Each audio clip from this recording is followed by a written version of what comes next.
All right, so this is a little fuzzy. It's been flattened. I'm just going to cut it off straight. Remember, when you're using your scissors, whatever you're cutting should be all the way back here, not up at the tip. This is where you have the most leverage and it's the sharpest part of the blades. Just a quick little snip. Wow, those are crap scissors. Okay, and then I always like to go and flatten it out one more time. And then it doesn't matter which way you thread it. You just make sure that you go through the hole. And if you're an old lady, make sure you put on the old lady glasses so you can see what you're doing. Oh, look, there's a needle and thread. All right, put it right through there like that. And then just leave a tail hanging out. You're not going to tie a knot. Do not tie your thread to the needle. I don't know what person out there is teaching children to do that. It is so, so wrong. This is a good spot if you have masking tape or even Scotch tape will do. Go ahead and get a little piece out or get your tape out. I'm going to move this stack out of the way and we're going to start stitching our first signature. It doesn't matter which end you start with. All of the important things have already been done as far as measuring. So now everything is oriented correctly. We're just going to go ahead and stitch it. So the very beginning of this is a little bit tricky because you've got this great big long piece of thread to work with. But open up your signature, make sure that you are all the way into the center. And you're going to take your needle and you're going to go right through that first hole. Now, make sure you're not splitting the signature, okay? That the needle goes all the way through, okay? Comes out in the very center. You need to hold on to that. The number one problem that I see my students make mistakes with is that they try and rush and then they don't actually get into the center and then they have to tear it all out and do it over again. So the first signature is the easiest one. It's literally just in and out, in and out. So the same side the thread comes out is the same side the thread goes back in. Now I like to stop right here, close that signature, and take that little tail. You're going to pull it down, grab a little piece of masking tape. I prefer masking tape, but you use whatever you have. Pull it down like that, and we're just going to tape that tail down. We don't want a knot because a knot would be really big and bulky. This tape no one is ever going to see once our book is finished because this page here is going to become our end paper. It's going to be glued down to the book cover, okay? So we've pulled our needle out through the first hole. We've got that tail stitched down. And so now it's just in and out, in and out, in and out for the first signature, okay? Thread came out this side, needle goes in that side. Make sure it goes all the way through into the center of your signature.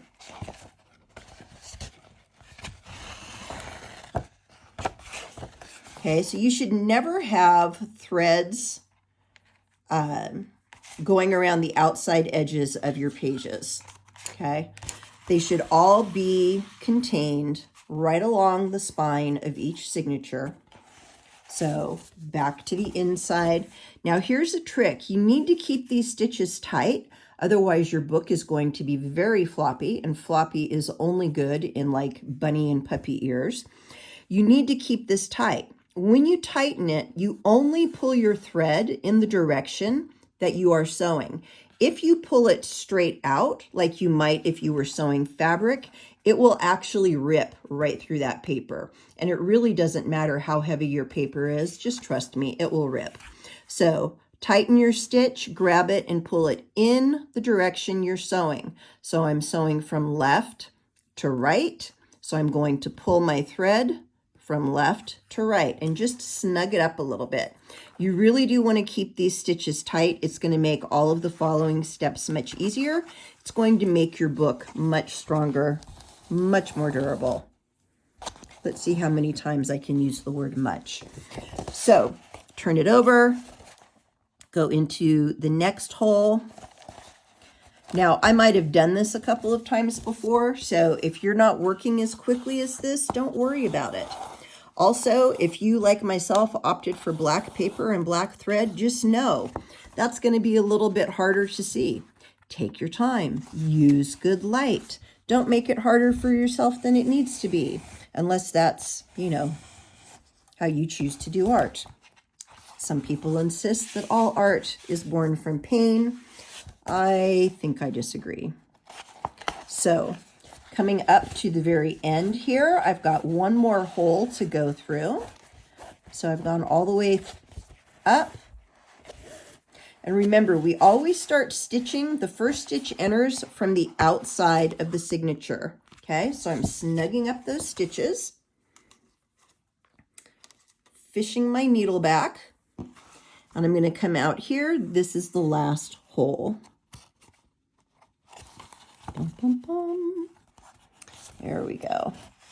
Now, the curved needle probably hasn't been much of an advantage to you yet, but just you wait, my little friends. So now I've gone all the way there. The piece that has the tape right here, that is going to be down on my work surface. The opening of the pages is facing away from me. The spine of my signature is facing towards me. So the next step is to take my next signature, stack it right on top, open it up to the center, make sure that you know where that is. And then you're going to go directly from signature number 1 into signature number 2. So right there, right through that hole, okay? So that is our first stitch that actually attaches these two signatures together. We're getting ready to do our first link stitch. So we come out here, pull, snug. Now on this signature, I'm stitching from right to left, and so that is the direction that I am pulling my cord to tighten it. Now this is where the link comes in, okay? So I just exited hole number 2. I'm going to go back to signature number 1, and I'm going to scoop up that stitch. Do not split the cord with your needle.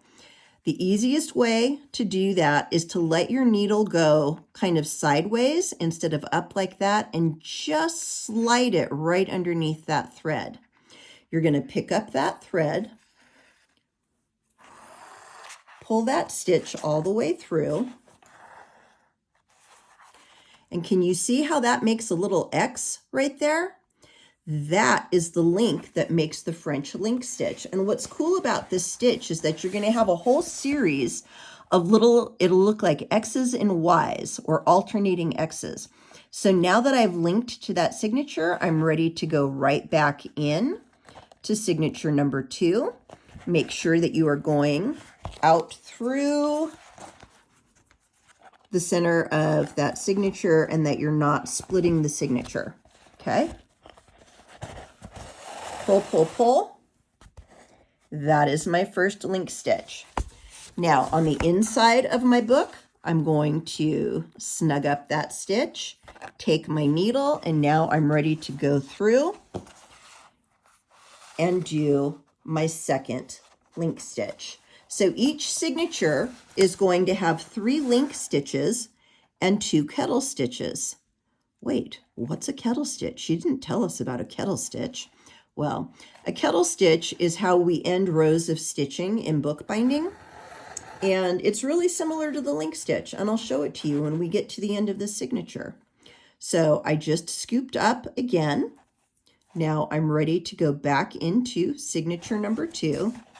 And again, this is a lot easier to see if you are using contrasting colors or really anything other than black, but I like black, so there's that.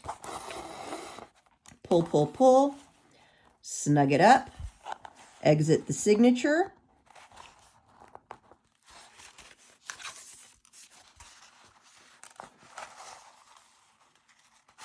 ready for link stitch number 3. Pick up your needle and scoop up that last little stitch right there. Now, when you're scooping up stitches, don't go over the stitch and then under it.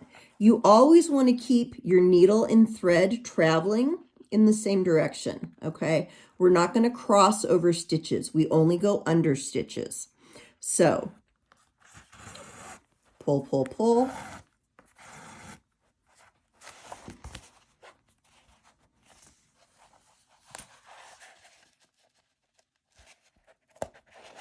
Go back into signature number 2.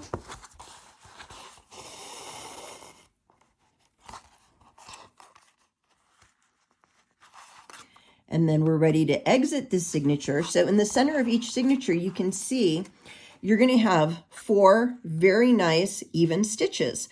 That is why I did the math to measure out and make sure that all of the holes were evenly spaced. So we're going to exit that signature, pull your needle through. Don't scoop up all the crap on your work surface.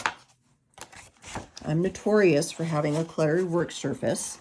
It kind of goes along with all of the detritus in my brain. Tighten that up. Now here's your first kettle stitch. The kettle stitch is just another scoop because we have anchored our first stitch here.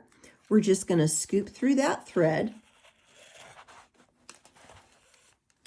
just like a link stitch and pull it tight. Okay, so quick review.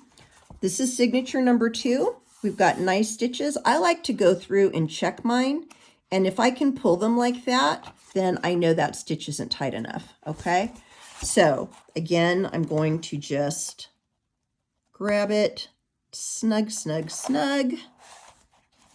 Okay, and then add signature number 3.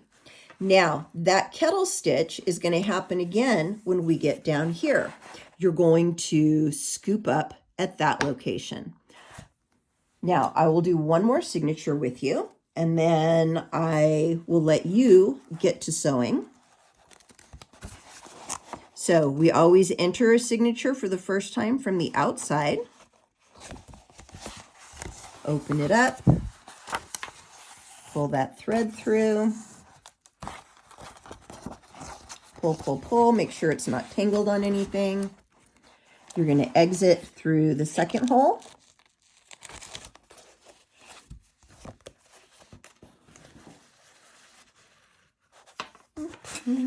And pull. Now this is the part where people get confused. Because we scooped up the first stitch, people tend to think that we're going to scoop up that whole X. That is not correct. If you do that, your book is not going to live as long because it's got extra wear and tear on the binding. But additionally, it may not lay flat. And that's really the beauty of a French link stitch, is that you can open up your sketchbook and it will lay flat while you're working. So in order to make sure that happens, you only want to scoop up the stitch from the last signature. And that's the one that goes between these holes. This is where your curved needle comes in really handy, because all you have to do is put your needle in between the signatures like that, and then push and let it do the scoop for you. So you can see right there, I only have one thread crossing my needle, and that is the thread from the previous signature. You do not want to scoop up the whole X. So just like that, and you can see that the X on the first 2 signatures is here. On the second 2 signatures, it's going to be a little higher. Then it will come back here on the 4th, here on the 5th, here on the 6th. It's going to alternate. So it will look like little X's and Y's. So tighten it up, go ahead and enter hole number 3 for signature number 3.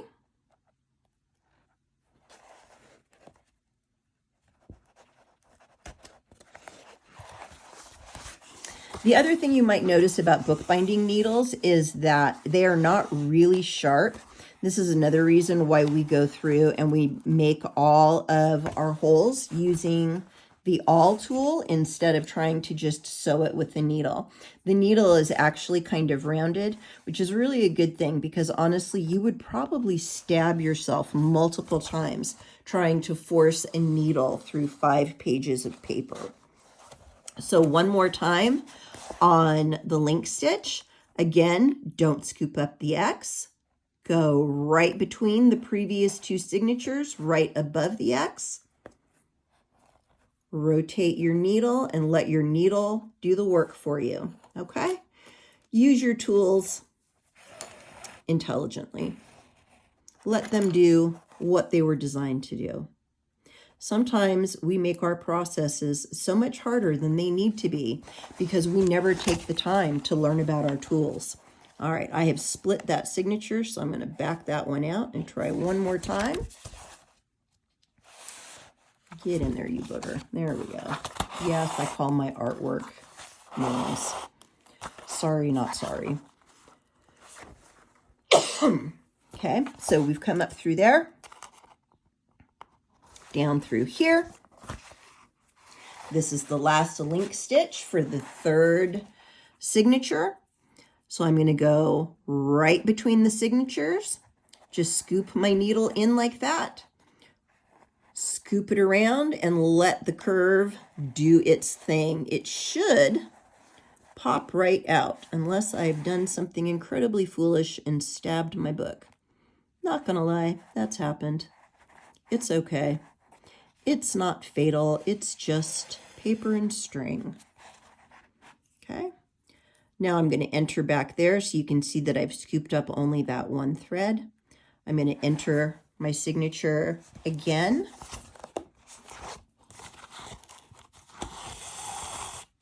Pull it through.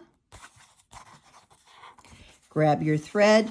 Remember, you want to tighten your stitches. If you can pull them like that, they are definitely too loose. So pull it in the direction of your stitching. That's going to tighten up all of your link stitches also. Really help you see that cool XY design. And then we're going to exit here out of the last hole. When we exit out of the last hole, remember you always have to do a kettle stitch before you can attach the next signature. So as you continue building your book block, the kettle stitch is just like the link stitch. Put your needle between the signatures, just like that, la la la, and curve it around, okay? Pull, pull, pull. And now this thread is going to come up just like that, and I'm ready to attach signature number 4. So you can see now I'm getting this nice XY pattern. They're offset a little bit, and the kettle stitch is going to look like a chain stitch as it goes up the ends of your book. So now you're ready to add signature number 4. You're going to go right into that hole, exit here, scoop the stitch, enter, etc., etc., etc. I will see you when I am just about to the end of my last signature. Happy stitching!